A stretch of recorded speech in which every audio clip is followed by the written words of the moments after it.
Wait, I'm loving the tea, by the way. It's cool. Yeah, it is. Yeah, it's just going to go right in the inside of the shirt. Have a bit of fun. Cool. Did you have any brisket last night, mate? No, not last night. Okay, mate, you good? I'll invite you on. Oh, gosh, the crowd has got bigger. How are the vocal cords here in Texas? Okay.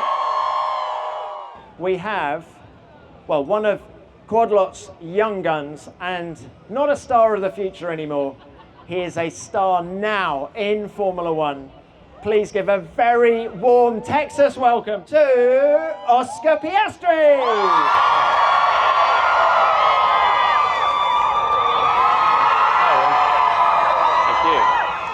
All right. Good morning, everyone. How are we all doing? How about that? Yeah, it's a very cool reception considering it's not Australia. So thanks, everyone. Thanks to all the Aussies for coming out. And yeah, nice to be here. Hey, it is so cool to be. Why don't we swap mics? I think this one is a bit louder. I think people want to hear you more than me. Thank you. That's better. Now, Oscar. Oh no, this one is louder now.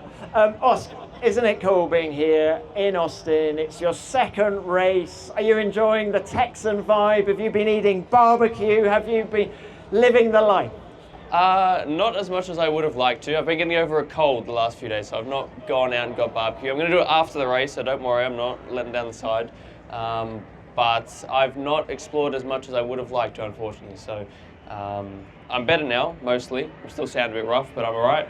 And ready to have some fun on track instead. Look, before we talk on track, talking of exploring Austin, you did go to the Longhorns Stadium. Have we got Longhorns fans here? Yeah, I thought we did. How was it? Amazing stadium. It was really cool. Like the stadium itself was really cool, and then about 10 minutes into it, I realized that was for college football, not for professional football, and that just blew my mind. Considering it's a bigger stadium than I think any stadium we have in Australia, capacity-wise, that was mental. So I heard there's a big game this weekend, and hook 'em. Hook 'em! All right. Os, while we go along, can I invite you just to sign a few caps, because we're going to just throw them out. He's got a good throwing arm. I don't know how many cricket fans we have in the audience, but it's sort of, it's not quite as good a version of baseball. And Oscar, there we go. Oscar will throw some out, but we can talk. We're guys. We can do two things at once, Os, while you're signing. Let's talk on track. It's been an amazing year for Oscar Piastri. How many wins so far? Two. There's going to be more to come, I can assure you. 2 wins, 7 podiums. This is the year that you arrived, isn't it, Os? Yes, I guess so. I mean, I would love to take the full credit for it, but the team have really put a lot of that into reality. I mean, I guess I still had to cross the line first, but without a lot of the team's hard work and the car to do it, then it wouldn't be possible. So that's been a lot of hard work, but I feel like I've definitely improved myself from last year as well. I had some things I wanted to work on, and I feel like without working on those things, then I wouldn't have had 1 win and I wouldn't have had 2. So it's been a lot of hard work from everybody, but a big team effort, which is why we're leading the Constructors' Championship and getting wins on the board. Leading the Constructors' Championship. What has been the highlight so far for you this year? Baku, by far. My first win in Hungary was very cool, very special, but Baku I think has to probably go down as my favorite win in my whole career. The amount of pressure for the whole race, Ferrari were incredibly quick that weekend, so to kind of steal that race win and hang on for 30-something laps, that was very stressful at the time, but those are the ones that make it more enjoyable at the end. So I will stop talking. I'm going to start throwing some hats. So look, while you're throwing those hats, Oscar, let's get now. Look, while Oscar is throwing, has anyone in the crowd got a question for Oscar Piastri? I can't work out whether yes, you've got a question, or yes, you want a hat. Who's got a question? You got a question? And tell us your name as well. My name's Layla. And my question is, how do you feel about the removal of the fastest lap point and stuff like that? That's good intel. That only happened yesterday. It happened yesterday. You know the rules. To be honest, it doesn't make a massive difference for me.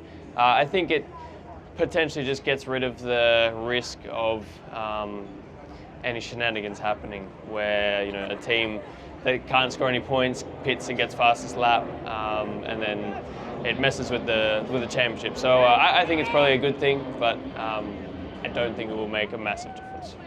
Well done, Os. All right. Now we got another question. What's your name? Tiffany, Tiffany, where are you from? California. What is your question for our young gun? So it was recently World Mental Health Day. What's the best piece of mental health advice that you've received? Trying to control the things that you can control. And I think that goes for, it's a very important one, I think, in sport, and especially in motorsport, because there's a lot of things you can't control, but I think it very much goes the same in life. I'm certainly guilty of sometimes thinking I have a million things to do, and then I actually think about it or write it down, and it turns out I have 3. Maybe that's just because I'm a male, but I think focusing on the things you can control, and if you can't control them, then you can't control them, and then worry about the things you can control, and suddenly it can be pretty amazing how quickly you can solve some of your problems. I was talking about things you can control. Let's talk about this weekend. How confident are you that McLaren and Oscar Piastri can be quick here at the Circuit of the Americas? Very, I would say. I think the car should be quick. We've been competitive pretty much everywhere we go this year, and I feel like I've had some good prep in the lead up to this weekend, and some things to work on from last year. But hopefully I can get used to them pretty quick. The track's been resurfaced a bit, so hopefully we can actually see where we're going this year. But no, should be a fun weekend for us, I hope. Fun win. Oscar Piastri for the win. Who's got a question here? What's your name? Sorry, my name's Hannah, and I'm from South Carolina. And what is your question? What do you do with your fan mail after you get it? He reads every single message. Yes. So McLaren, I get a lot of fan mail. I will admit I don't see all of it, just because if I did see all of it, I probably wouldn't be a racing driver, I'd be a professional fan mail reader. So McLaren do give us a lot of the fan mail, and we read as much of it as we can and sign as much as we can in how limited time that we have. So some of the things I've had have been really, really cool in the past, and some really cool messages of support and stuff like that. I've had a few kind of books from fans with quotes and messages of support, and when I say books, they're that thick. So they're very, very cool and very special to have those kind of things. But I'm not going to lie to you and say I read every single message. So if I haven't, then I apologize. But we try and read as much as we can. What's the craziest gift you've ever had? Very good question.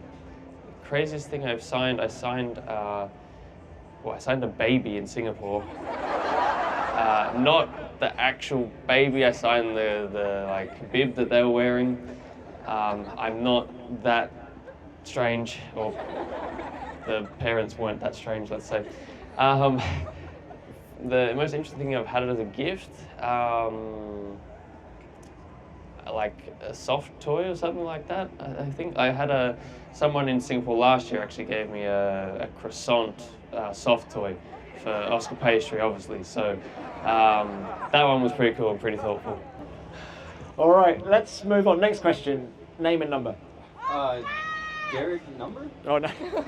Number 81, obviously. But yeah, Derek, what's your question? Yeah, so I just had a question. Outside of F1, what would you consider one of your most memorable, or I guess most accomplishment feeling moments that you've had?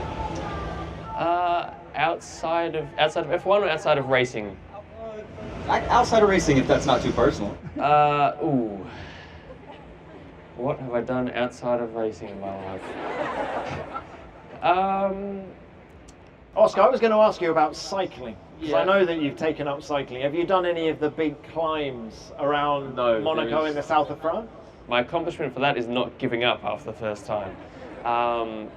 No, I haven't channeled my inner Tour de France rider yet. I would say my biggest accomplishment was, and this is going to sound a bit weird, but finishing school.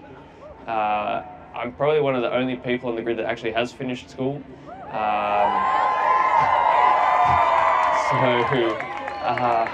So I think finishing school itself is obviously important, but I think doing it alongside racing was difficult at the end. My attendance in my last year of school was like 35%, so it was tough, but I think it was definitely a smart move because the likelihood of becoming a racing driver, let alone an F1 driver, is very small, so having something that I could rely on in the rest of my life if this didn't work out was a very smart idea, so thank you to my parents, even if I didn't like it at the time. Well, let's talk to one of the younger members of the audience now. What's your name? Where are you from? Hi, I'm Milo. I'm from here in Austin, Texas. And I have my question is, what was your favorite ever karting race? Favorite karting race? I think winning my first state championship in Australia, that was probably my biggest moment. It was probably the first big race I'd won. I started from, I think, second, went back to about 6th or 7th, and then managed to get back up and win the race. So that was my favorite. There's been a few good ones. It's actually on YouTube somewhere, I think, if anyone wants to watch. If you manage to find it, you've done some good stalking. Because I don't think my name's in there somewhere, but that's probably my favorite race. Milo, are you a karter? Yes. Cool. Well, finish your school, remember to do that, and then you can still become a Formula One driver. Yeah. All right, well done, Milo. Thank you for your question. Let's come here. Now, Os, this is a question that's been written out for you. I have not been to Bucky's. You're going to have to explain it to me. What's your name? Oh no, I've upset a lot of people with that. So, my name's Maddie, but Bucky's is like this gas station chain, but it's like the most beautiful place on the planet Earth. They have the nicest bathrooms ever. You can like buy art there, and like you can buy everything you ever want. It's gorgeous. Okay. 100 gas pumps. Gas pumps. All right. I will have to make a trip to Bucky's. I'll experience the toilets and buy some barbecue and paintings from the toilet. Okay, I'll add that to the list for after the race. First time for everything, Oscar. Hi, my name is Renee. My question is, what is an aspect of training to be an F1 driver that you underestimated until you became an F1 driver? Training your neck. That is definitely the biggest one. I think like the training is quite different from all the junior racing, so the amount of cardio fitness you need is higher as well. But training your neck, I remember my first F1 test, I hit the brakes for the first time, and it was a good thing I was wearing a hands device because my head would have gone straight through the steering wheel. So at that point I knew I needed to train my neck up a little bit. I mean, still the tough circuits like here, for example, Silverstone, keeping our head straight is still a real challenge. But that was probably the biggest thing. I knew it would be tough, but then when I drove an F1 car for the first time, I was like, this is pretty full on. So that's definitely the hardest part. Brilliant. Thank you for that question. Now, Whitney, come in here, because Oscar, if you thought your fans were only human, no, they're canine as well. Now, hello. Whitney, tell us who this chap is. This is Oscar Piastri. He's a 9-year-old Australian cattle dog. And I was wondering, you signed a baby, can you sign a dog? Does he wear the McLaren top every race weekend? Absolutely. We're hoping for world champion. World champion Oscar Piastri? That's awesome. How old is Oscar Piastri? 9 years old. And where are you from? Oscar Piastri is actually a rescue dog. He was rescued out of South Carolina when he was 9 months old. Well, that's a great story. Oscar, did you grow up with dogs? Do you know dogs? Do you have anything like Oscar Piastri at home? That is one cool dog. I am proud to have you have a very, well, not the same name as me, but very close. My family have 2 dogs in Australia. They are not as intelligent as Oscar Piastri. Yeah, that is one cool dog. Do you want to do a trick with her? Sure. I'm going to abandon your question. I have 2 dogs at home, but I'm playing with a dog. Okay, we're about to witness Oscar Piastri and Oscar Piastri doing a trick.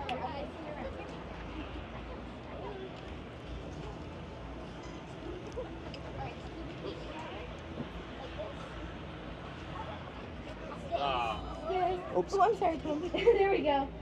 What's happening here? Oscar Piastri is dancing, doing the Texas two-step with Oscar Piastri. That's awesome. Let's put your hands together for Oscar Piastri. Well done. Fans of every kind, Oscar. Now look, we're almost running out of time. Before we go, we want to include you in a picture with the great man. So, Oscar, if you could just do a selfie with the crowd, please. On 3, 1, 2, 3. There you go. Actually, we're on the quadlock stage. Born and bred Melbourne, the company Born and Bred Melbourne. 2 greats out of 1 city. What are the chances? I don't know, but very, very special to represent Quadlock. Protected my phone very well because I drop it all the time. So I know their product. I test their products myself. No, very, very special, and hopefully it's a good weekend and we can put on a good show on track. So thanks for coming out, much appreciated. Thanks to all the Aussies that came out as well, and have a good weekend. Look, Oscar, one final question that I have to ask you is, if you could build a racetrack anywhere in the world, where would it be? I mean, we already have one at Albert Park, so it's about 10 minutes from where I grew up. So I'd probably go there, which we already do, obviously. If I couldn't go there, I mean, we go to Vegas now, we go to Miami. I feel like that was a lot of people's bucket lists, but another one in Australia somewhere, so I can go home for another week. Bathurst. Anyway, that's an Aussie track. Yes. Look, final thing. We have a gift. We have a gift for you. Thank you. From Quadlock, your favourite, Tim Tams. So now I'm going to be fat for next week. Thank you very much, Quadlock. And they have my name on them, so thank you, much appreciated. And I will have to share it around. Thanks. Eat your way out of a goal. Ladies and gentlemen, Oscar Piastri, put your hands together.